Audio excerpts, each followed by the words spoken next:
Next topic देखिए, taxonomic categories. Classification is not a single step process but involves hierarchy of steps in which each step represent rank और category. Classification एक single step process नहीं है, इसमें कई steps होते हैं जहां हर स्टेप एक रैंक या कैटेगरी को रिप्रेजेंट करता है। जहां पर एक चीज और क्लियर कर दूं आपको, a taxa, a rank, a group, a unit, a category, ये सभी एक ही चीज है। ध्यान से समझिए, क्लासिफिकेशन लिविंग ऑर्गेनिजम्स को ऑर्गेनाइज करने का मेथड कोई स्ट्रेट फॉरवर्ड प्रोसेस नहीं है। ये एक स्टेप बाय स्टेप अप्रोच को फॉलो करता है जहां हर स्टेप या लेवल एक रैंक या कैटेगरी को रिप्रेजेंट करता है। ये रैंक्स ऑर्गेनिज्म को ब्रॉडर कैटेगरी से लेकर स्पेसिफिक वंस तक ऑर्गेनाइज सिस्टम में प्लेस करने में हेल्प करती है। यहाँ पर एक चीज और क्लियर कर दूं कि हायरार्की में चाहे टॉप से बॉटम की और चाहे बॉटम से टॉप की ओर मूव करें तो ये चीज आपको पहले मेंशन करनी होगी। नेक्स्ट लाइन देखिए, since the category is a part of overall taxonomic arrangement it is called the taxonomic category and all categories together constitute the taxonomic hierarchies. ध्यान से समझिए, हर कैटेगरी एक बड़े टैक्सोनॉमिक अरेंजमेंट का हिस्सा होती है, इसीलिए इसे टैक्सोनॉमिक कैटेगरी कहा जाता है। जब सारी कैटेगरीज को साथ में रखा जाता है तो इसे टैक्सोनॉमिक हायरार्की कहते हैं। अब इसे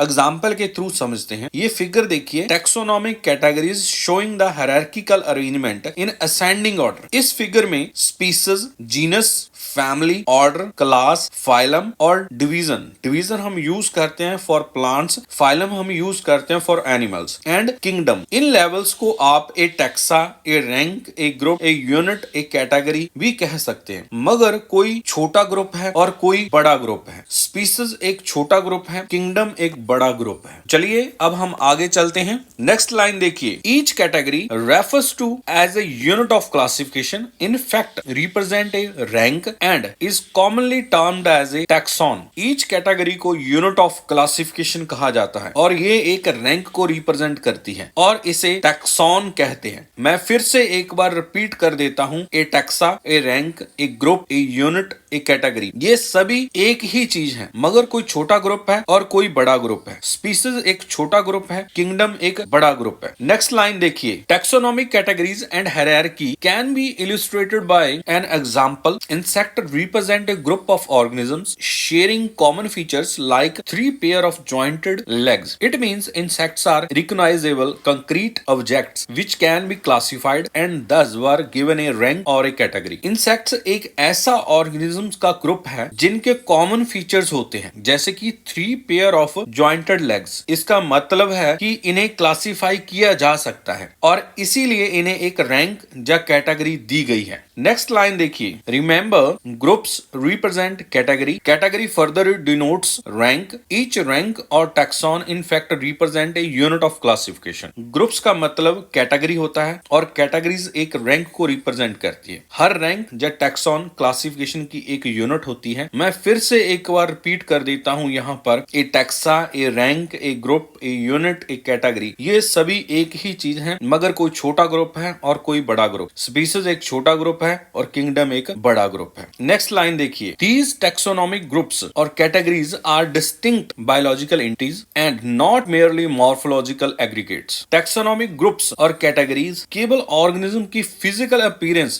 means की morphological aggregates पर नहीं बल्कि biological factors पर based होती है। हर कैटेगरी एक distinct biological entity को represent करती है। अब इसे एग्जाम्पल के थ्रू समझिए, जैसे ईगल्स एंड बैट्स दोनों के पास विंग्स होते हैं और ये उड़ सकते हैं। ये क्या है? Morphological aggregates. लेकिन एवोल्यूशनरी ओरिजिन अलग होने के कारण इन्हें अलग कैटेगरीज में रखा जाता है। ईगल्स को हम एवस क्लास में रखते हैं जबकि बैट्स को हम मैमलिया क्लास में। नेक्स्ट लाइन देखिए, taxonomical studies of all known organisms have lead to the development of common categories such as kingdom, phylum और division for plants, class, order, family, genus and species. Taxonomic studies के through साइंटिस्टों ने organism को classify करने के लिए कुछ common categories बनाई, जिसे किंगडम, फाइलम, प्लांट्स के लिए division, class, order, family, genus और स्पीसीज है। नेक्स्ट लाइन देखिए, all organisms include those in the plant and animal kingdom have species as a lowest category. Taxonomic hierarchy में species सबसे छोटी या स्पेसिफिक कैटेगरी होती है। नेक्स्ट लाइन देखिए, now the question you may ask is how to place an organism in various categories. The basic requirement is the